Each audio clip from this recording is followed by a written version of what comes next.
It's a new era of pioneers, star sailors, thinkers, and adventurers. Go. Prop, go. PDA, go. Fido, go. All right, go. Go for launch. Our destiny is always to go and see what's further and what's next. Fido, I'm going to make the launch happen.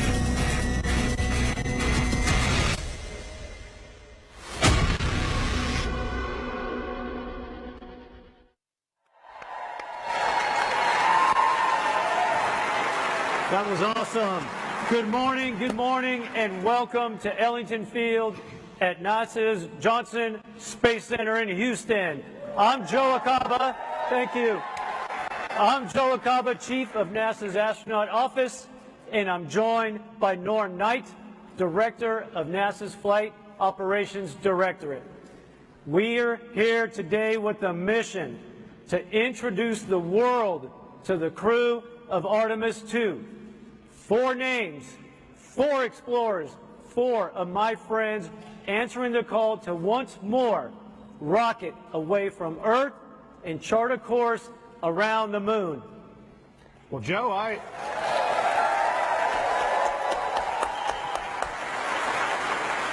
agree with you, Joe, but we're going to need a few more astronauts, I think, to get this started. So everyone, please help me welcome our astronaut corps.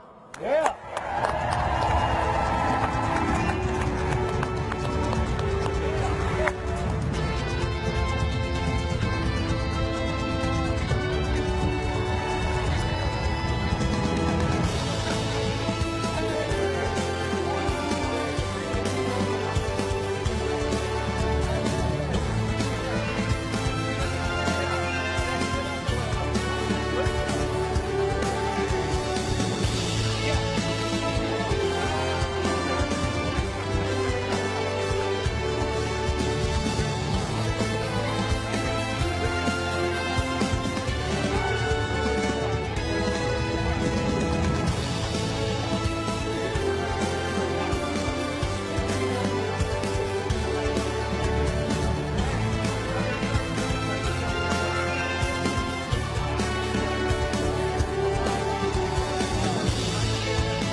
Look at that sea of blue. Let's give them another round of applause.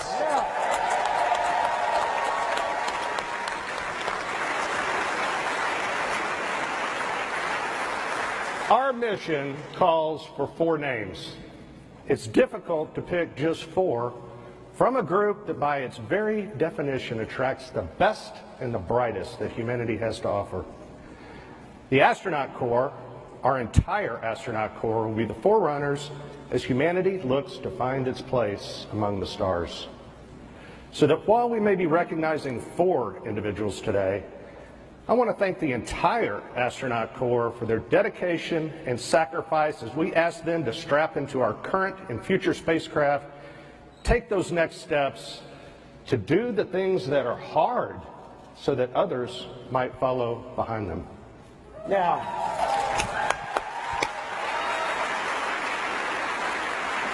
Now, some of you might be scanning the astronaut faces, trying to see who is missing and still hidden backstage.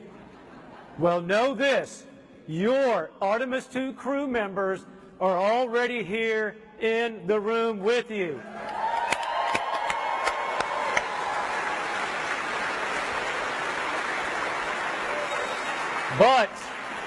Because I love you all, I'm going to give you one hint. I am not one of them.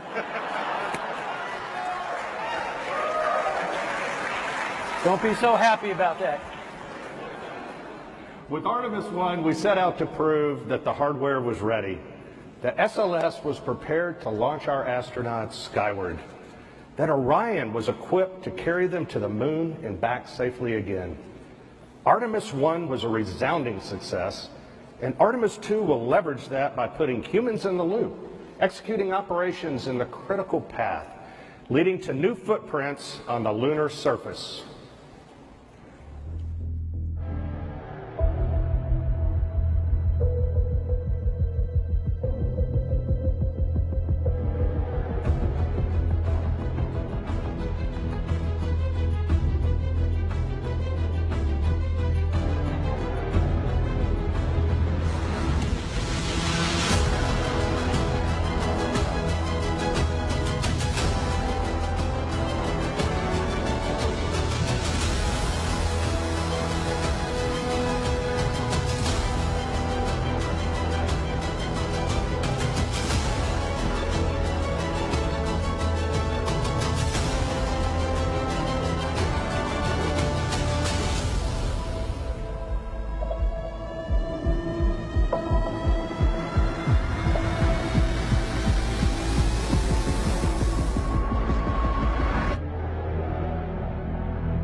This flight will be challenging, but we face that challenge with the confidence that the people working beside us are up to the task.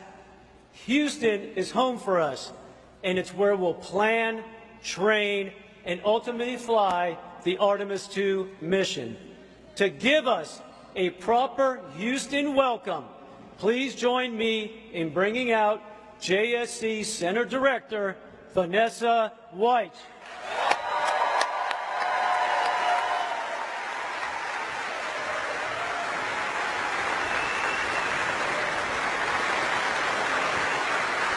Thank you, Joe. Good morning. I'd like to welcome everyone here today to Ellington Field. NASA's Johnson Space Center is home of America's Astronaut Corps, mission operations, and foundational human spaceflight programs. This past December, we witnessed history as the Orion capsule journeyed on a 1.4 million mile journey around the moon and back. And the excitement continues as we prepare for Artemis II for the first time with crew. We've made many giant leaps in the past 60 years, fulfilling President Kennedy's goal of landing a person on the moon. And today, we stand on the shoulders of giants as we reach farther into the stars and push forward to the moon once again and on to Mars. These individuals of Artemis II crew will be the first humans to fly to the vicinity of the moon in more than 50 years. Yes.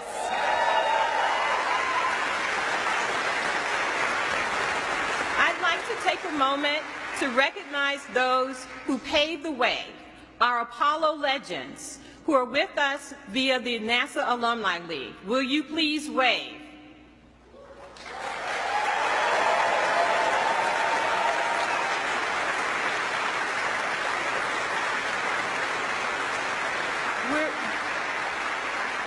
We are also honored to be joined by some special guests. Please help me welcome NASA leadership, Administrator Bill Nelson, Deputy Administrator Pam Melroy, Associate Administrator Bob Cabana, and many of our NASA leaders who are from headquarters and all across our agency.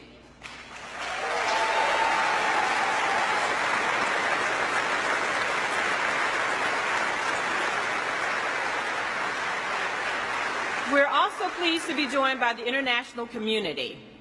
Representing the Canadian Space Agency is Minister Champagne.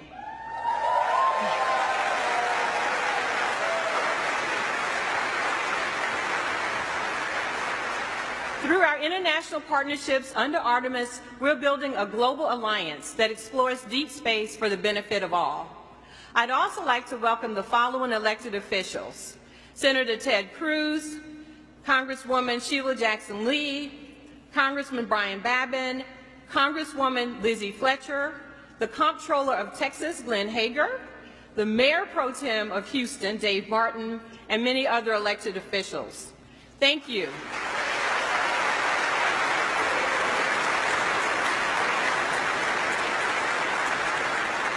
We're very appreciative of your continued support.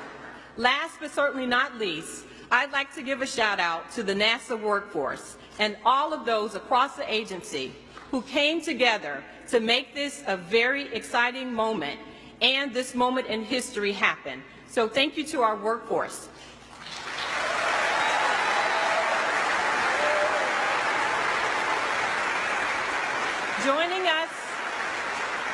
Joining us today are directors of our NASA centers. Will you please stand? So my colleagues.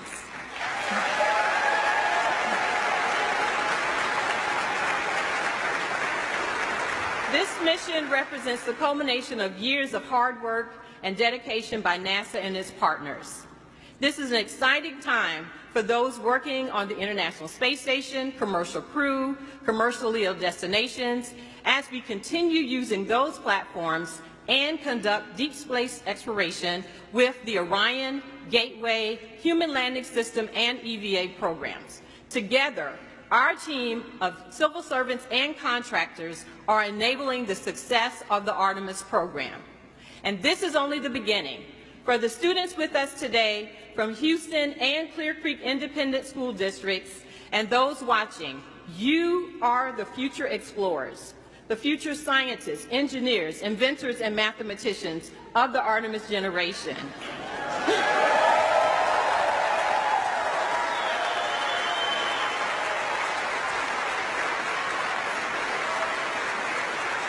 Under Artemis, we will explore the frontiers of space and push the boundaries of what's possible. You may walk on the moon or be one of the many explorers who venture onward to Mars. We're all looking forward to you being a part of our mission, and I can't wait for you and everyone to meet our Artemis II crew. Thank you.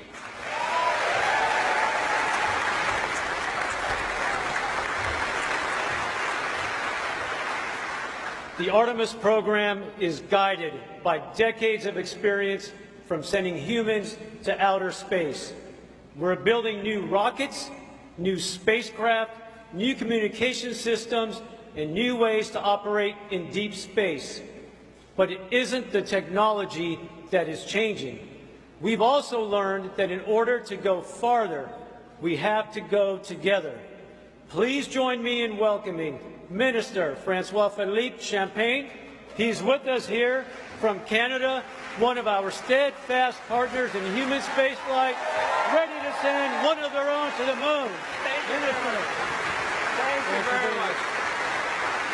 Well, thank you, Joe, and good morning, everyone. Bonjour tout le monde. C'est un grand privilège d'être ici pour représenter le Canada. What an honor to be here today to represent Canada on this historic day.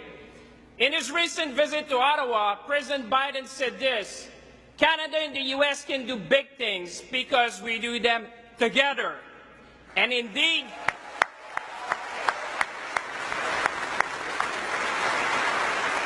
Indeed, 50 years after the end of the Apollo missions, we are going back to the moon.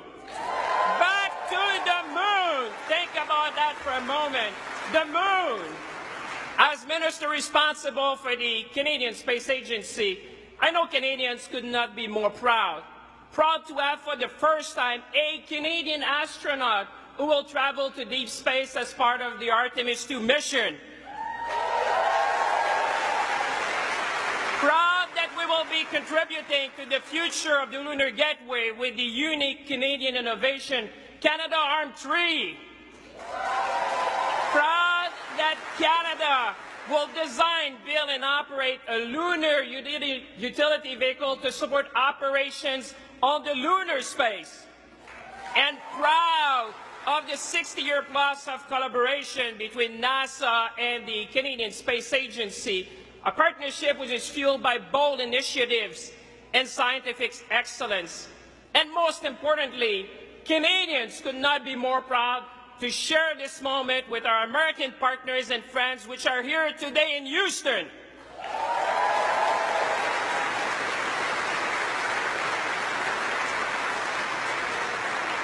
We would not be here today without the friendship and close partnership between our two nations. Because this is more than just about going back to the moon. This is about investing in the future. This is about possibilities. This is about seizing the opportunities of the space economy, from health to food security to climate change and much more. So as we embark together on this new space era, let's seize the moment. Let's be ambitious, and together let's inspire the young people watching us to reach for the stars and become the next generation of scientists, engineers, and explorers. Merci tout le monde. Thank you, everyone. Thank you, everyone.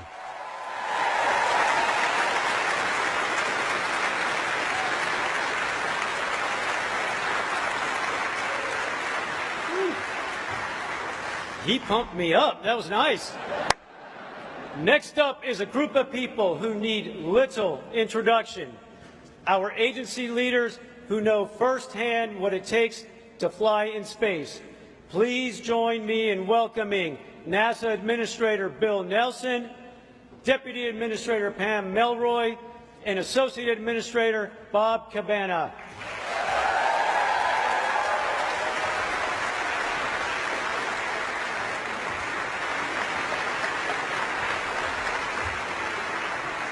Hey, everybody. Members of the NASA family and the Canadian Space Agency, my colleagues, my former colleagues, members of Congress, members of the Artemis generation, we are going.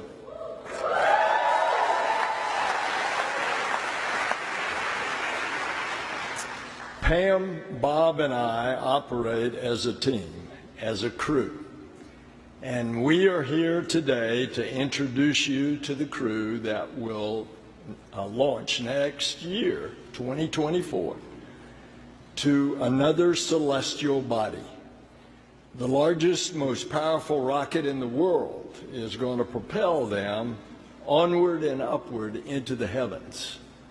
And they fly to the moon. This is Artemis 2 mission.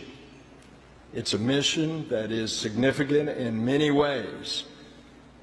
It's a demonstration of our ability to push the boundaries of human achievement. It's a testament to the unwavering passion of the team that will make it possible. And it's a message to the world. We choose to go back to the moon and then on to Mars, and we're going to do it together. Because in the 21st century, NASA explores the cosmos with international partners. We will unlock new knowledge and understanding. We've always dreamed about what more is ahead. Why? Because it's in our DNA. It's part of us. It's who we are as adventurers, as explorers, as frontiers people. And throughout history, humankind has gazed up at this celestial body, the moon, with wonder. And the space program propelled the moon to the forefront of culture and consciousness.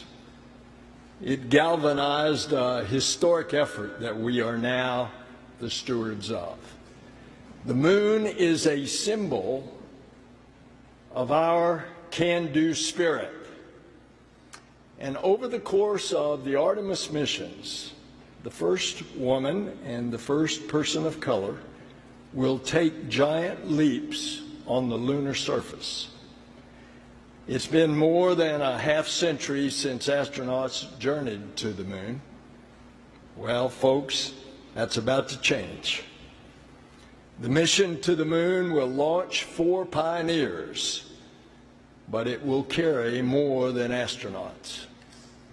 Artemis II will carry the hopes of millions of people around the world. It will carry the aspirations of the NASA family who glance up at the moon every night, knowing their efforts will return us to the moon. And it will carry the dreams of students who burn the midnight oil in libraries and laboratories, preparing one day to support an Artemis mission. And it'll carry the inspiration of the children who imagine themselves soaring in the skies. We will show what is possible when we dare to reach distant cosmic shores. The crew was selected by the Director of Flight Operations, Norm Knight, and the Chief Astronaut, Joe Acaba, and under the supervision of the Johnson Space Center Director, Vanessa Weiss. Will you all please join us up here?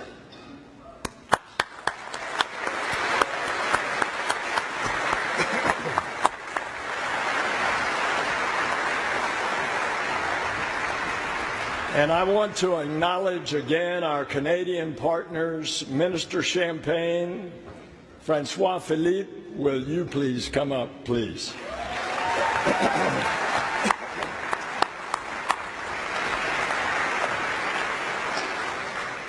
The Artemis II crew represents thousands of people working tirelessly to bring us to the stars. This is their crew. This is our crew. This is humanity's crew. May I introduce them to you all?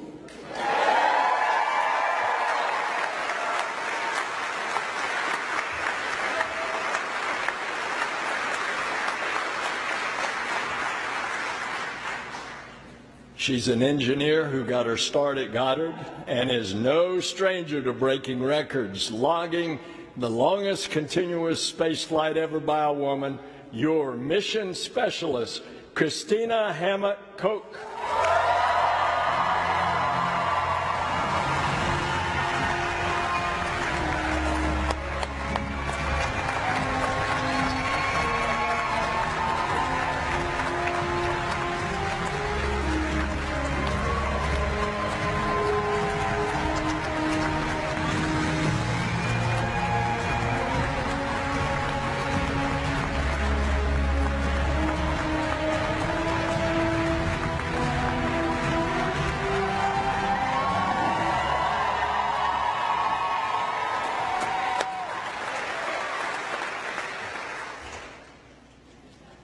He's a Master of Science in Physics, an F-18 pilot, and a Canadian astronaut. Your mission specialist, Jeremy Hansen.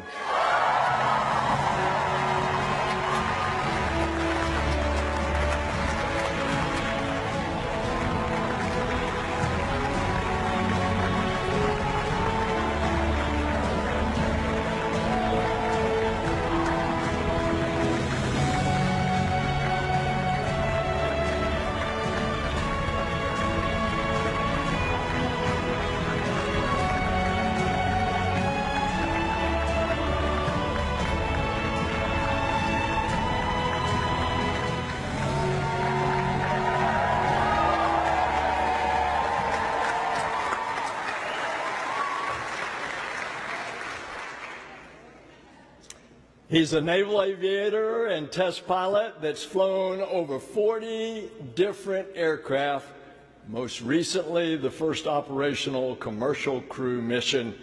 Your Artemis II pilot, Victor Glover.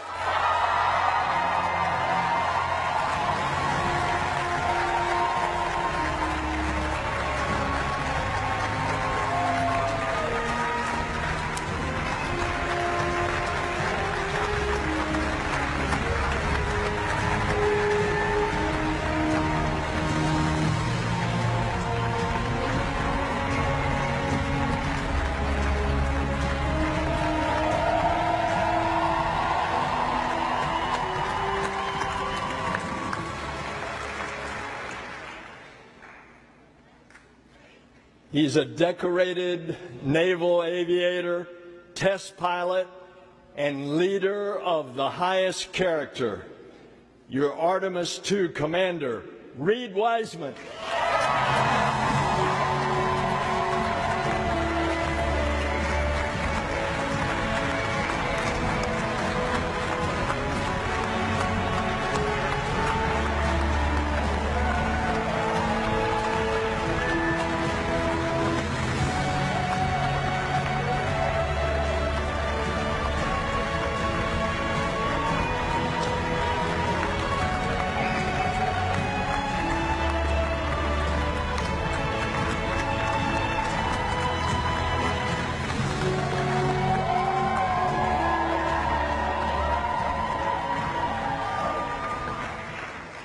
Ladies and gentlemen, your Artemis II crew.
All right, thank you, Administrator Nelson. And the hard part's over now, right? Yes, sir. All right, good.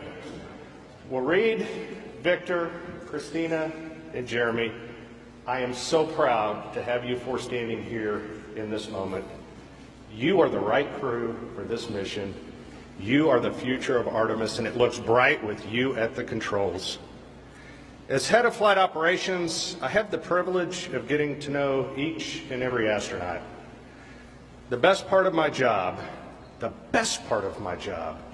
is that I'm surrounded by people who inspire, who give hope to those that might follow in their footsteps. Christina, with a work ethic and willingness to lend a hand that only someone who spent their summers working on a farm growing up can have, your relentless drive is unmatched. You have already made your mark in the remote corners of our planet. You have already been in the history books as a record-setting astronaut. You're a trailblazer and a role model for every generation to come. You've already been advocating and uplifting children in your community, and I know that you are just getting started. And as the only professional engineer in the crew,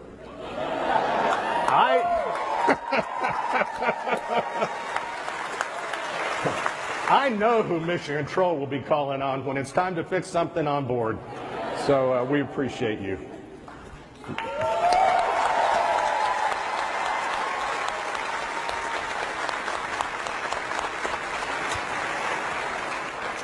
Victor, you wanted to be 100 different things when you grew up, but I can say I'm truly thankful you ended up as a Navy pilot and an astronaut. Like so many, seeing other astronauts take flight planted the seed. And when you heard Pam Melroy speak at a test pilot conference, that was the moment you decided to apply. So Pam, thank you for inspiring others.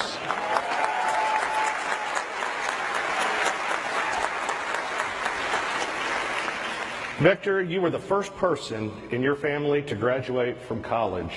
And you always talk about how much of the love and support of those around you made your dreams possible. I can honestly say I have never met anyone as determined as you are to spread that same love and support until everyone who passes into your orbit is better for it. You overcame every obstacle that came your way. Every obstacle. And then you dedicated your life to crushing those obstacles so that future generations can dream in a space unbounded. So thanks, Victor.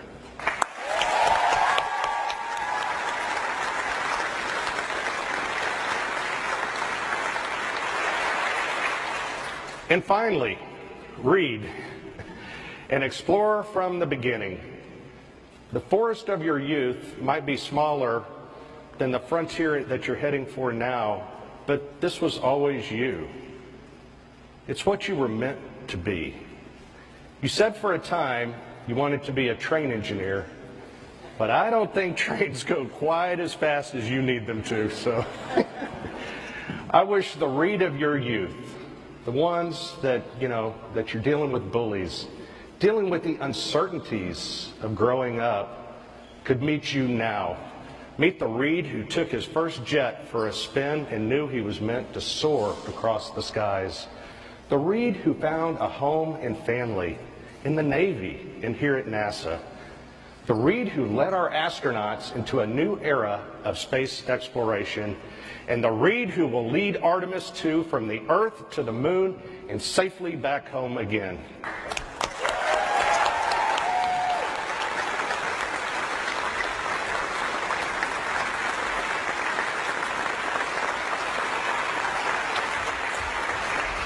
All of you will lead us into this brave new frontier. You are the Artemis generation. We are the Artemis generation.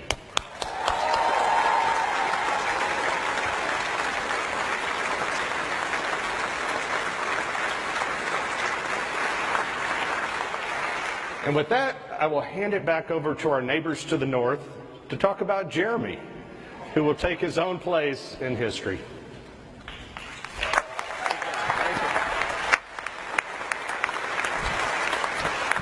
Well, Jeremy, I'm not going to talk about your early life or your lovely family. I'm not going to talk about your military service and everything you did as a fighter pilot, an F-18 fighter pilot. I'm not even going to talk about what you did as an astronaut and being the first Canadian to go on a lunar mission. I'm going to talk about your humanity and share with the world a story when I was with you at the Kennedy Space Center and I saw the power of the blue suit where we had hundreds of people storming to Jeremy. But Jeremy did one thing. He talked to each and every one. You took the time to talk to all the school children who were there, the Artemis generation, and they are here today and watching us. You took the time to inspire them. You took the time to thank all the teachers who are there to support our kids and teach them STEM skills that will bring them in exploration and being the future astronauts. You took the time to talk to each and every family that were coming from around the world and across North America. What I want to celebrate to you is your humanity. The fact that you have been inspiring not only us today, but keep inspiring humanity. To you, Jeremy, go Canada. Thank you, everyone.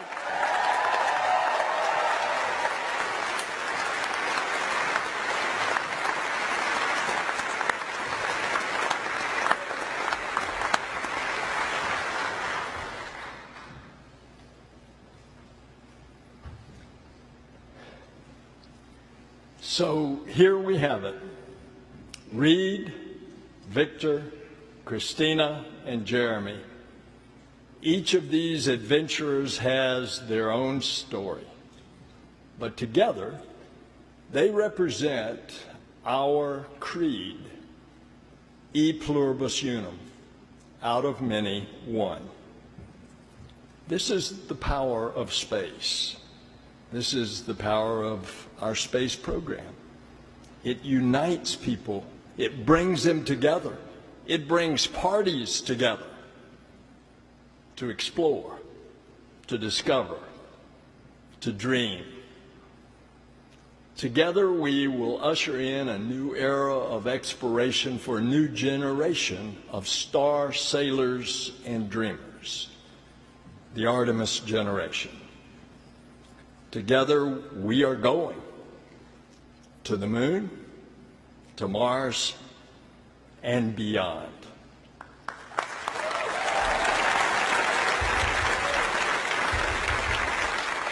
All right, let's give a big hand to our leadership.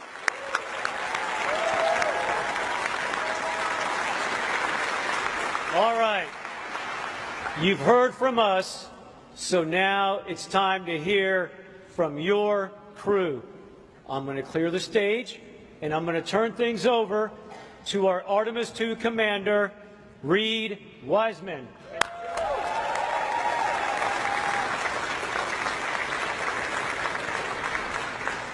All right, so I got to ask the school kids, is it hot in here today? Woo!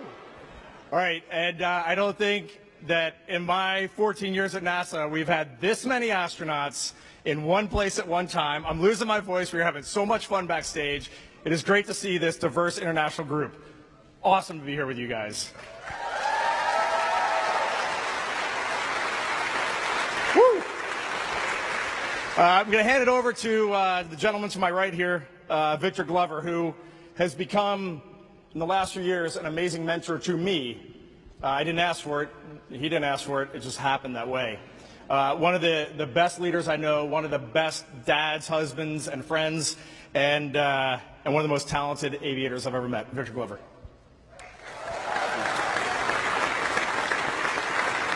Thanks, Reed. I appreciate that. Wow, what a day. Look at all of this. This is amazing, isn't it? I mean, after all of that, I feel like Denzel Washington should be up here talking to you. But you just got us. I want to thank God for this amazing opportunity. And I think I speak for all of us. I want to thank our families for the amazing support. It is your love and support that has made this journey possible. Please give them a round of applause.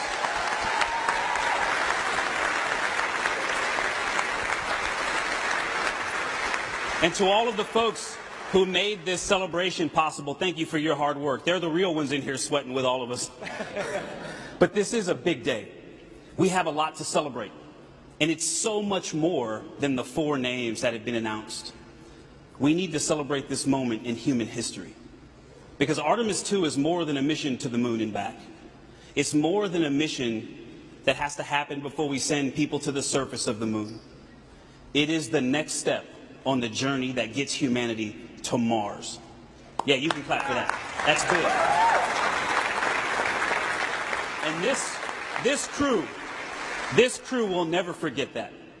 Now, we have a lot of work to do before we get there, and we understand that. And when talking about that work, you may often hear people say, human spaceflight is a marathon, not a sprint.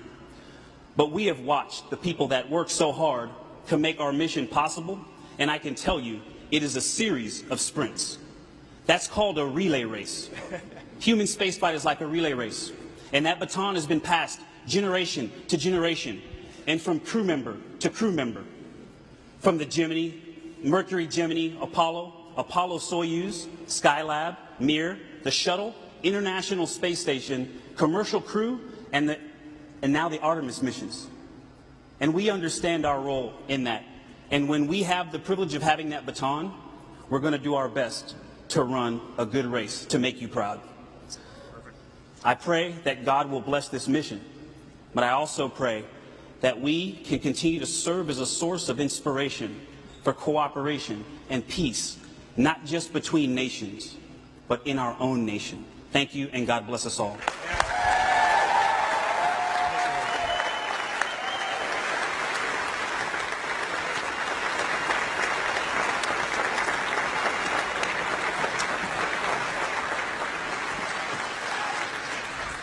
Thanks, Victor. Awesome words. What I wanted to highlight for all of you today is, big picture, when I step back, there are 2 reasons why a Canadian is going to the moon. That makes me smile when I say that. The first one is American leadership. It is not lost on any of us that the United States could choose to go back to the moon by themselves. But America has made a very deliberate choice over decades to curate a global team. And that, in my definition, is true leadership. A body, an entity that seeks out others who can contribute, allows them to rise up, lifts them up to make their contributions to bring their genius. That is American leadership. And as a Canadian, I am very proud to reflect that back to you, and I am grateful. All of Canada is grateful for that global mindset and that leadership. So thank you.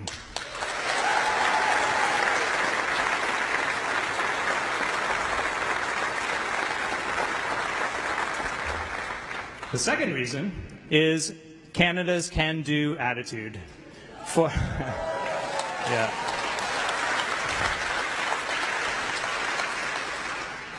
For decades now, literally thousands upon thousands of Canadians have risen to that challenge to bring real value to the international partnership with respect to space exploration, to bring real solutions. Our scientists, our engineers, the Canadian Space Agency, the Canadian Armed Forces, across government, all of our leadership, working together under a vision to take step by step, and all of those have added up to this moment where a Canadian is going to the moon with our international partnership, and it is glorious.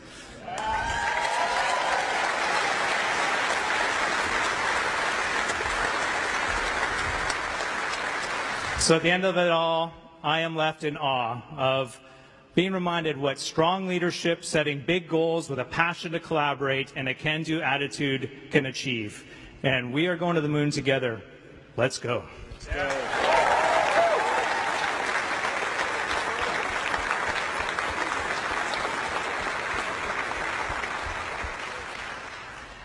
Thank you, Victor. Thank you, Jeremy. Thank you, Reed. It is an honor to be here. I also want to thank our families, the Trailblazers, our colleagues, and our leadership. My fellow astronauts know that one of the questions we get all the time is, are you excited? And I can tell you, when I think about this mission that's a relay race with international partners, it's also so awesome in and of itself. We are going to launch from Kennedy Space Center through the work of the Exploration Ground Systems team. We're going to hear the words, "Go for launch," on top of the most powerful rocket NASA's ever made, the Space Launch System. And we're going to ride that rocket for 8 minutes into Earth orbit. We're not going to go to the moon right away. We're going to stay in an amazing high orbit, reaching a peak of tens of thousands of miles while we test out all the systems on Orion and even see how it maneuvers in space. And then, if everything looks good, we're heading to the moon.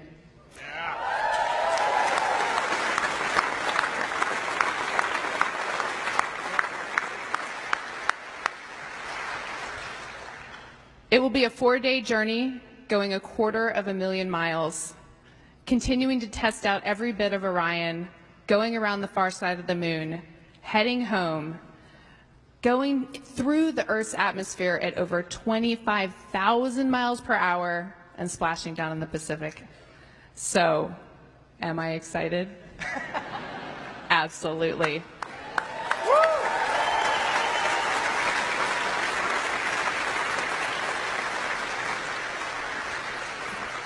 But my real question is, are you excited?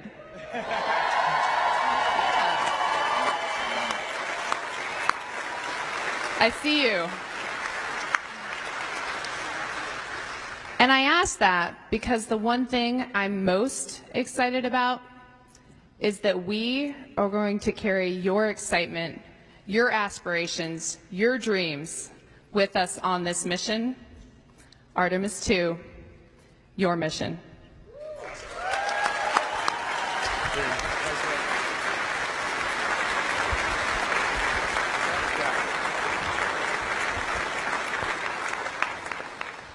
I think I'm in pretty good hands.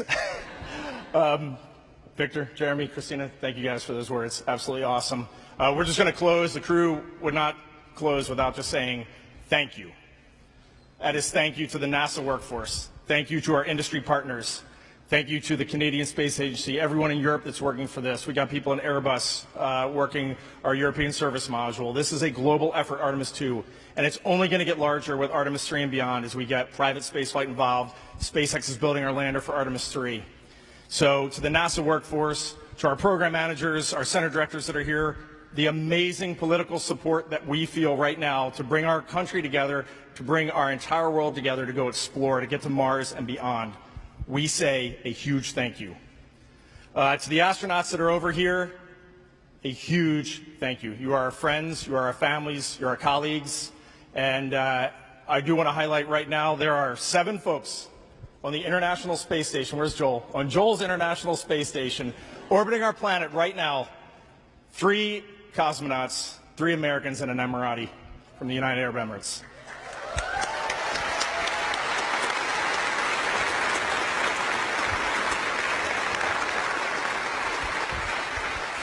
If any of you over there are looking for heroes today, go Google these folks, because they're our heroes. And I definitely want to call out our friend Frank Rubio, who has already spent 6 months up there. And Frank is going to spend another 6 months due to an issue with the spacecraft. So he'll be up in space for over an entire year. All right, that man is a hero, for sure.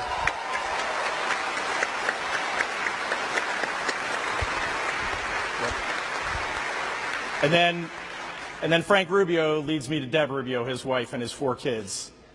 That family, those are heroes. They are putting it out there, and they are getting the job done, and it is amazing. And she still gives us eggs fresh from her chickens at her farm whenever we go over there. I mean, it's totally awesome. The Rubio family is an amazing family. And that brings the 4 of us to our families who are in the audience with us. This is going to be a relay race unlike any you've ever run, and we are so happy to have you with us. Thank you.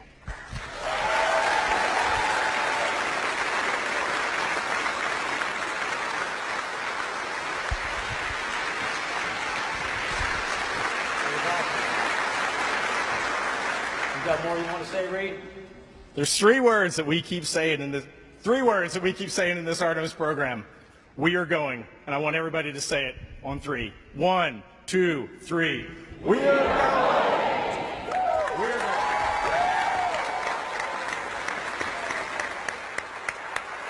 That was awesome. I got to say, you guys choked me up a little bit, so I appreciate that. I want to thank you all for sharing in this moment today. Thank you to all of our speakers and esteemed guests, and thanks to our crew, Reed, Victor, Christina, and Jeremy, as they get ready to embark on this journey. I'll ask all of my fellow astronauts to join us back up here. Come on up, everyone.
I love this office, and as you can see, we love each other. We need a picture.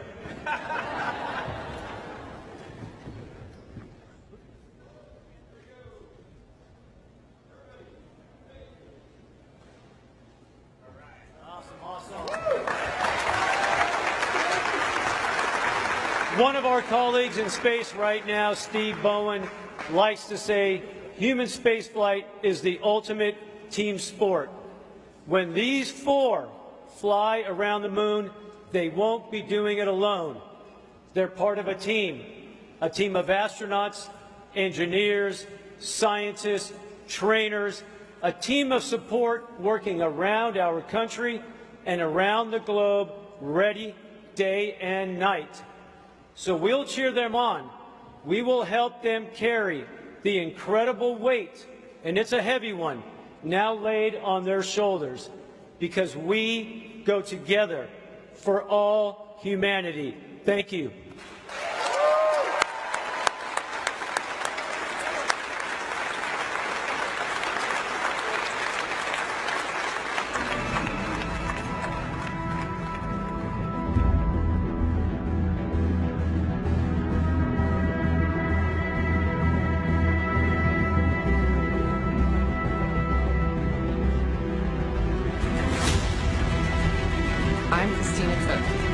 Specialist. I'm Jeremy Hansen. I'm a mission specialist. I'm Victor Glover. I'm the pilot. I'm Reed Wiseman. I'm the commander for the Artemis II mission to the moon. To the moon. To the moon. To the moon.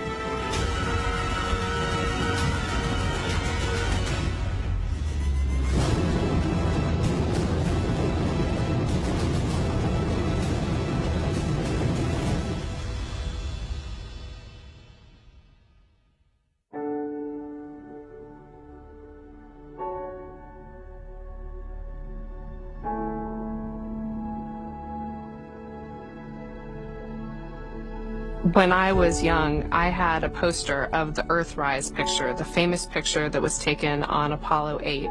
And the fact that it was a human behind the lens that made that picture so profound and changed how we all thought of our own home was so amazing to me.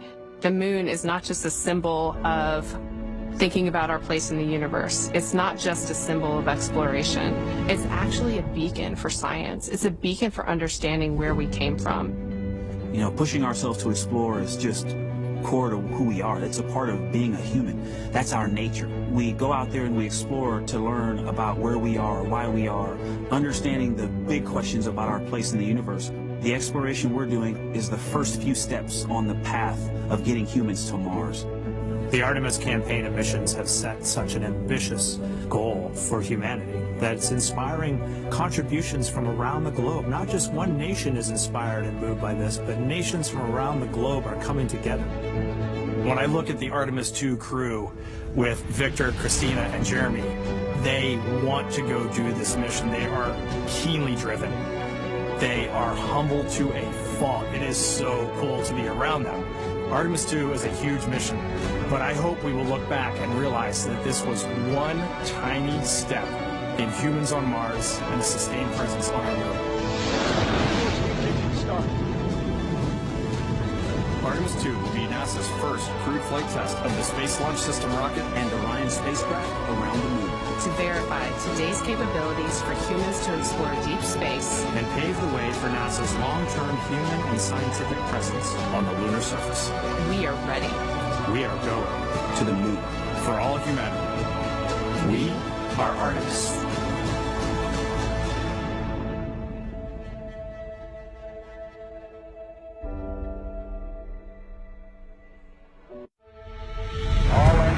50 years ago, we pioneered a path to the moon. The trail we blazed cut through the fictions of science and showed us all what was possible. Very pretty out here. Today, our calling to explore is even greater. To go farther, we must be able to sustain missions of greater distance and duration. We must use the resources we find at our destinations. We must overcome radiation, isolation, gravity, and extreme environments like never before. These are the challenges we face to push the bounds of humanity.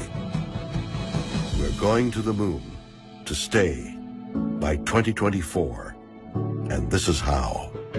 This all starts with the ability to get larger, heavier payloads off-planet and beyond Earth's gravity. For this, we designed an entirely new rocket. The Space Launch System. SLS will be the most powerful rocket ever developed. And with components in production. And more in testing. This system is capable of being the catalyst for deep space missions. We need a capsule that can support humans from launch through deep space and return safely back to Earth. For this, we've built Orion. This is NASA's next-generation human space capsule. Using data from lunar orbiters that continue to reveal the moon's hazards and resources. We're currently developing an entirely new approach to landing and operating on the moon. Using our commercial partners to deliver science instruments and robotics to the surface, we are paving the way for human missions in 2024. Our charge is to go quickly and to stay, to press our collective efforts forward with a fervor that will see us return to the moon in a manner that is wholly different than 50 years ago. We want lunar landers that are reusable, that can land anywhere on the lunar surface. The simplest way to do so is to give them a platform in orbit around the moon from which to transition. An orbiting platform to host deep space experiments and be a waypoint for human capsules. We call this lunar outpost Gateway. The beauty of the Gateway is that it can be moved between orbits. It will balance between the Earth and Moon's gravity. In a position that is ideal for launching even deeper space missions. In 2009, we learned that the moon contains millions of tons of water ice. This ice can be extracted and purified for water. It can be separated in oxygen for breathing or hydrogen for rocket fuel. The moon is quite uniquely suited to prepare us and propel us to Mars and beyond. This is what we are building. This is what we're training for. This we can replicate throughout the solar system. This is the next chapter of human space exploration. Humans are the most fragile element of this entire endeavor, and yet we go for humanity. We go to the moon and on to Mars to seek knowledge and understanding and to share it with all. We go knowing our efforts will create opportunities that cannot be foreseen.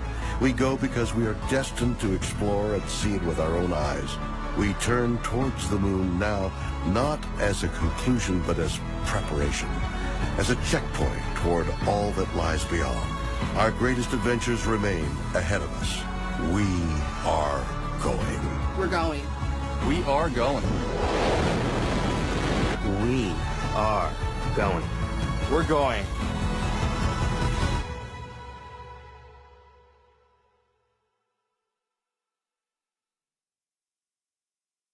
We are going.